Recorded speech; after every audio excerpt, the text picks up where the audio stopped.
ఊరుకోమ్మా, నేను వచ్చేసాను కదమ్మా, నీకేం కాదు. అయినా మంచి వాళ్ళకెప్పుడూ భగవంతుడు అన్యాయం చేయడమ్మా. రాత్రి నుంచి నువ్వు కనిపించక రాజేంద్ర గారు ఎంత కంగారు పడుతున్నాడో ఏమో. పదమ్మా. మీరిచ్చే 50 ఏళ్ళు కకృతిపడి ఆవిడని బ్రోతల్ హౌస్ లో అరెస్ట్ చేశాను. ఇప్పుడు నా ఉద్యోగం ఊడిపోయే పరిస్థితి వచ్చింది. మీరే ఎలాగోలా నన్ను కాపాడండి సార్. ఈ కేసులో మీ అమ్మను దోషిగా కోర్టులో నిలబెడితే అది చూసి మీ నాన్న భరించలేక గుండాకి చస్తే చూసి సంతోషిద్దామనుకున్నాను. నువ్వు అసలు మనిషివేనా? మా అమ్మని జైల్లో పెట్టిస్తావా? మా అమ్మ నీకే అన్యాయం చేసిందిరా. నువ్వు నాశనం అయిపోతారా? నాశనం అయిపోతావా? మీ అమ్మని ఇప్పుడే రిలీజ్ చేశాం. ఆవిడ క్షేమంగానే వెళ్ళిపోయింది. గుడికెళ్తానని నిన్న ఉదయం అనంగా వెళ్ళాను. ఇప్పటి వరకు ఇంటికి రాను. నువ్వేమైపోయావు అని ఎంత కంగారు పడ్డానో తెలుసా? అయినా రాత్రంతా ఎక్కడికి వెళ్ళావు బోనా?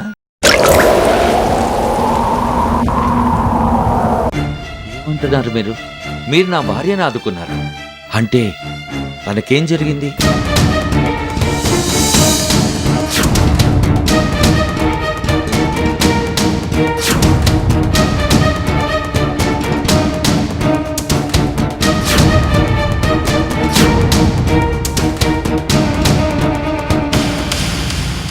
గుళ్ళో స్పృహ తప్పి పడిపోయింది.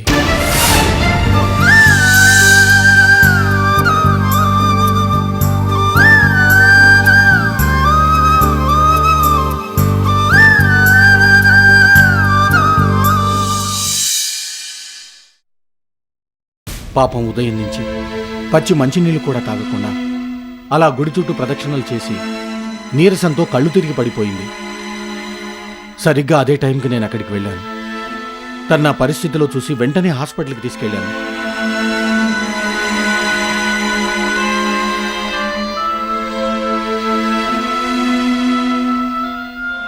ఈ విషయం మీకు తెలిస్తే కంగారు పడతారని మీకు చెప్పకుండా హాస్పిటల్లోనే ఉంచి ట్రీట్మెంట్ ఇచ్చాను. ఎంత టెన్షన్ పెట్టావు బోనా?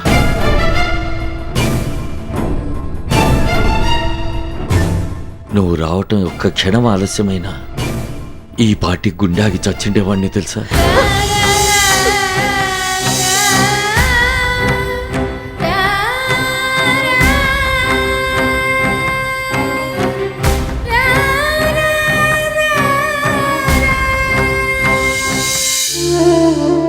పూజలు వ్రతాలు చేస్తే ఆ భగవంతుడు కరుణిస్తాడు, ఆదుకుంటాడని ఆ భగవంతుడి సేవ చేయటానికి వెళ్ళింది. ఏమిచ్చాడు ఆ భగవంతుడు? ఒక రాత్రంతా తిండి నిద్ర లేకుండా దీనికేమైందోనని ప్రతిక్షణం టెన్షన్ పడేలా చేశాడు. ఎన్ని పూజలు వ్రతాలు చేసినా ఆ భగవంతుడికి మా మీదున్న కోపం పోదని ఈ పిచ్చిదానికి తెలీదు. ఎందుకండి ఆ భగవంతుణ్ణి తిడతారు? ఈరోజు మీరున్న ఈ పరిస్థితికి ఆ భగవంతుడు కారణం కాదు, మీరే.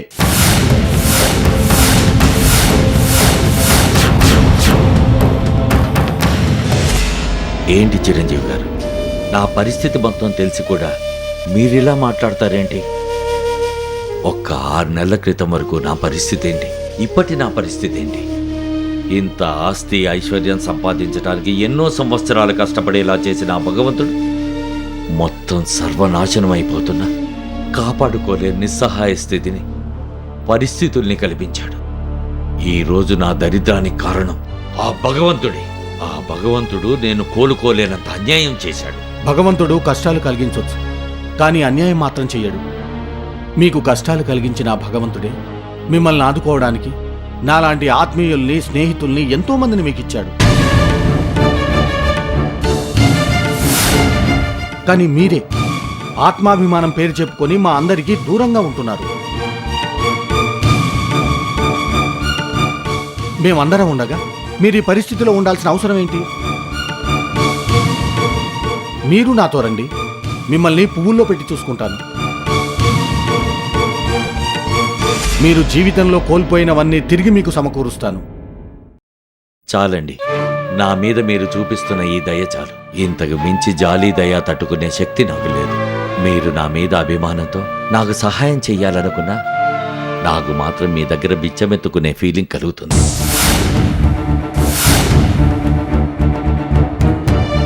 ప్రతి ఒక్కరూ వచ్చి మేమున్నాం, మేం సహాయం చేస్తామంటున్నారు. అసలు ఎంతమంది దగ్గర బిచ్చమెత్తుకోమంటారో చెప్పండి.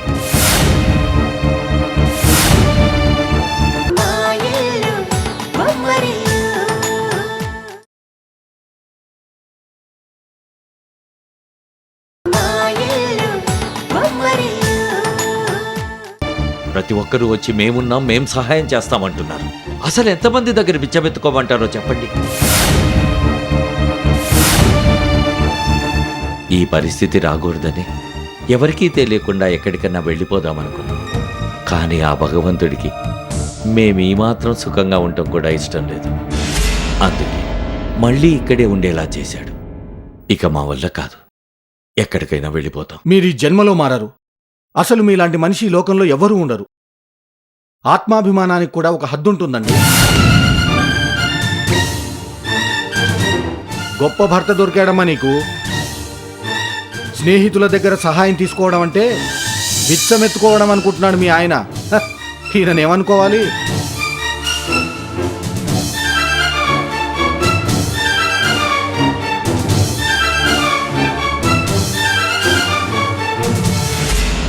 ఆ భగవంతుడు మీ నుదుటనిలా కష్టాలు అనుభవించాలి అని రాసుంటే మాలాంటి వాళ్ళ దగ్గర సహాయం తీసుకోవాలన్న బుద్ధి మీకెలా పుడుతుంది? చూడండి, మేము మీకు ఎలాంటి సహాయమూ చెయ్యం. మీరు బిచ్చగాళ్ళలా ఫీల్ అయ్యి ఇక్కడి నుంచి వెళ్ళిపోవాల్సిన అవసరం లేదు. మీరు ఇక్కడే ఉంటే కనీసం మా కళ్ళెదురుగా ఉన్నారన్న సంతృప్తి అయినా మిగులుతుంది.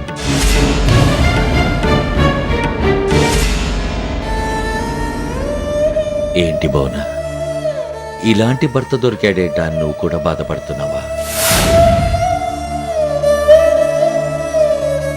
ఏం చేయను, ప్రాణాలైనా వదిలేయగలను కానీ ఆత్మాభిమానాన్ని మాత్రం వదులుకోలేకపోతున్నా. నాకెవరి సహాయం అవసరం లేదు బోను, నీ తోడుంటే చాలు. నువ్వు ఒక్క రాత్రి లేకపోయేసరికి ఎంత విలవిల్లాడిపోయానో తెలుసా?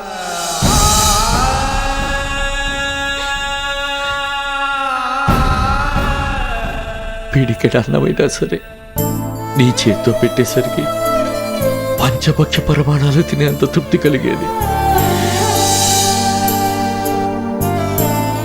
నువ్వు పక్కనే ఉండి కబుర్లు చెప్తుంటే కటిక నేలైనా పట్టు పరుగులా ఉండేది. నువ్వు లేని ఒక్క రాత్రి నరకం చూశాను బోన. ఇంకెప్పుడు నన్ను విడిచి వెళ్ళొద్దు.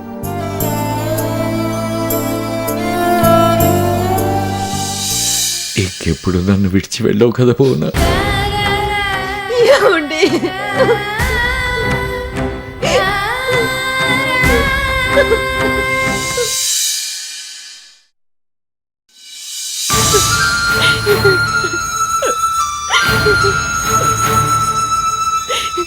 ఊరుకోమ్మా, నాన్నగారిని పంపించాం కదా, ఈ పాటికి పిన్నిని విడిపించే ఉంటారు. సుందరం ఫోన్ చేసి చెప్పాడు కాబట్టి సరిపోయిందక్క. లేకపోయి ఉంటే పిన్ని పరిస్థితి ఏమై ఉండేది? ఎంత గొప్పగా బ్రతికిన పిన్నికి ఈరోజు ఇలా జైల్లో కూర్చోవలసిన పరిస్థితి వచ్చిందంటే అంతకంటే దురదృష్టం ఇంకేముంటుందక్క. ఈ విషయం తెలిసి మనమే తట్టుకోలేకపోతున్నామే. బాబాయికి తెలిస్తే ఏమైపోతారోనని భయంగా ఉందక్క, భయంగా ఉంది. మీ బాబాయికి ఏమీ కాదమ్మా. మీ బాబాయికి ఆత్మాభిమానం, ఆత్మగౌరవం మాత్రమే ముఖ్యం. తన మొండితనం వల్ల తన వాళ్ళు ఎన్ని కష్టాలు పడినా ఏమాత్రం చెల్లించడు. ఎవరి దగ్గర సహాయం తీసుకోడు. మీ పెన్ని సెల్లో ఉన్న విషయం సుందరం ద్వారా నీకు తెలిసింది కాబట్టి నువ్వు నాకు చెప్పావు. కానీ అదే మీ బాబాయికి తెలుసుంటే కనీసం ఎవరి సహాయం కూడా తీసుకుని ఉండేవాడు కాదు. మీ పిన్ని జీవితం సెల్లోనే కడతేరిపోయి ఉండేది.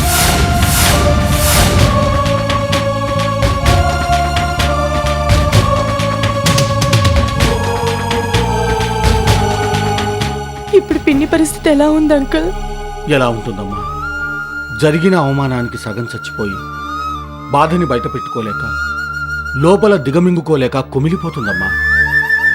మీ పిన్నిని లాకప్లో చూసేసరికి నేనే దుఃఖాన్ని ఆపుకోలేకపోయానంటే ఇక మీ పిన్ని పరిస్థితి ఎలా ఉంటుందో ఊహించమ్మా.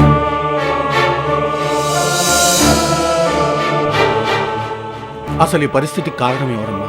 మీ బాబాయేగా.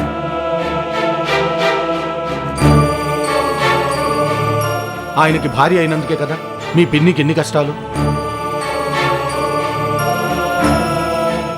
ఆ హరితో గొడవ వల్ల ఏవో సమస్యలు వచ్చాయి. సరే, అంత మాత్రాన ఏ దిక్కులేని వాళ్లలా అనాథల్లా ఎక్కడో అక్కడ బతకాలా? ఏ మనందరం లేమా?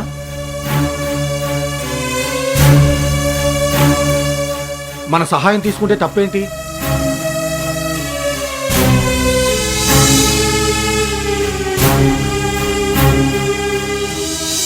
పరిస్థితులు బాగోలేక పాపం మీ పిన్ని మీ బాబాయికి కూడా తెలియకుండా ఏదో ఒక ఉద్యోగం చేద్దామని బయటకు వచ్చింది. దాన్ని అవకాశంగా తీసుకుని మీ పిన్నిని తప్పుడు కేసులో ఇరికించి సెల్లో పెట్టించాడమ్మా ఆ హరి.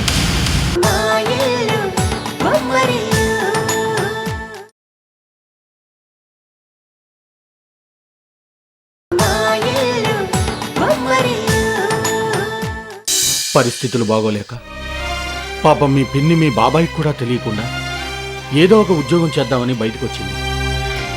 దాన్ని అవకాశంగా తీసుకుని మీ పిన్నిని తప్పుడు కేసులో ఇరికించి సెల్లో పెట్టించాడమ్మా ఆ హరి. మీ బాబాయ్ పిన్ని మన దగ్గరే ఉండుంటే, మన సహాయం తీసుకొని ఉంటే ఈరోజు మీ పిన్ని ఉద్యోగం కోసం బయటికి వెళ్లాల్సిన పరిస్థితి వచ్చుండేదా? సెల్లో గడపాల్సి వచ్చుండేదా? బాబాయ్ సంగతి మీకు తెలిసిందే కదా నాన్న. ఆత్మాభిమానం చాలా ఎక్కువ.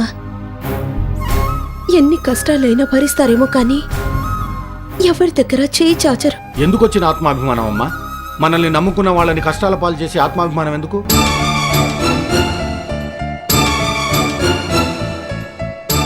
స్నేహితులు బంధువులు ఉన్నది ఎందుకమ్మా?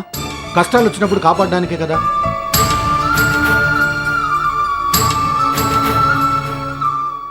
అయిన వాళ్ళ దగ్గర సహాయం తీసుకోవడానికి కూడా అవమానంగా భావిస్తున్నాడంటే ఆయన ఏమనాలి?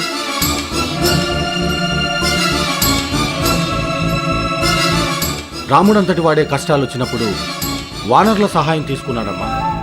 మీ బాబాయ్ రాముడి కంటే గొప్పవాడా? స్నేహితుల దగ్గర సహాయం తీసుకోవడంలో తప్పేముంది?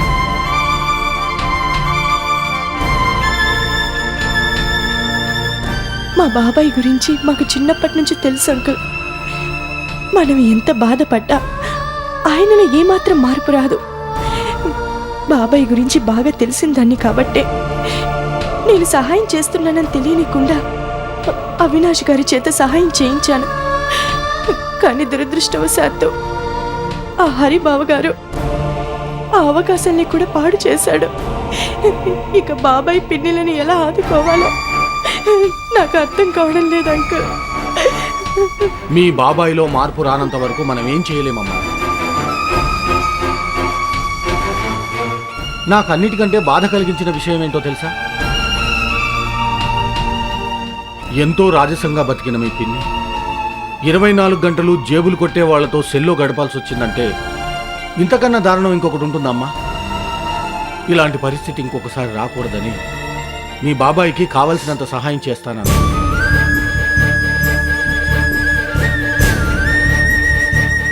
కానీ మొండిగటం కదా, వినిపించుకోలేదు. ఇంకా బలవంతం చేస్తే సుందరం ఇంట్లోంచి కూడా వెళ్ళిపోతానని భయపెట్టాడు. కనీసం మనకు తెలిసిన చోటైనా ఉంటే ఏదైనా సమస్య వచ్చినప్పుడు ఆదుకోవచ్చన్న ఉద్దేశంతో మరీ బలవంతం చేయకుండా వచ్చేశాను.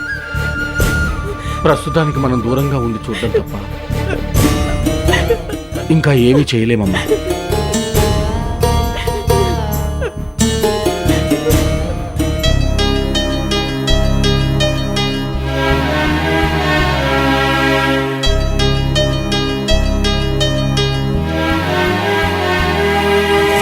నువ్వు ఉద్యోగానికని బయటకు వచ్చావు చూడు, అప్పుడు దొరికిపోయావు. ఆ ఉద్యోగాన్ని నీకు ఎరగా వేసి నిన్నిలా ఇరికించాను. కట్టుకున్న భార్య వ్యభిచారం చేయించిందన్న విషయం తెలిస్తే ద గ్రేట్ రాజేంద్ర తట్టుకోగలడా? మీరే నన్ను ఎలాగైనా కాపాడాలి, మీ కాళ్ళు పట్టుకుంటాను. వదరవమ్మా వదరు. నువ్వింతగా నా కాళ్ళు పట్టుకు బ్రతిమలాడినా ఏం ప్రయోజనం లేదు.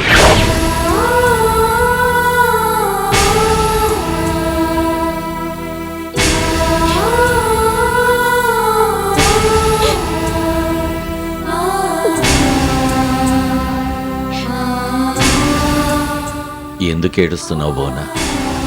ఇందాక నేను అలా మాట్లాడానని ఫీల్ అవుతున్నాను.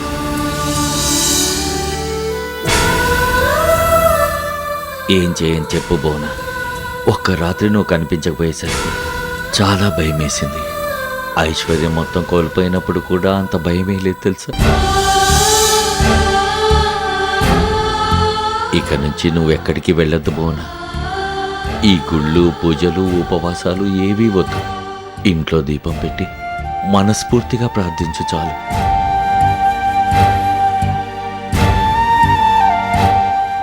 ఆ భగవంతుడికే మన మీద దయలేనప్పుడు మనం ఎన్ని పూజలు చేసినా ఎన్ని వ్రతాలు చేసినా ప్రయోజనం ఉండదు బోనా.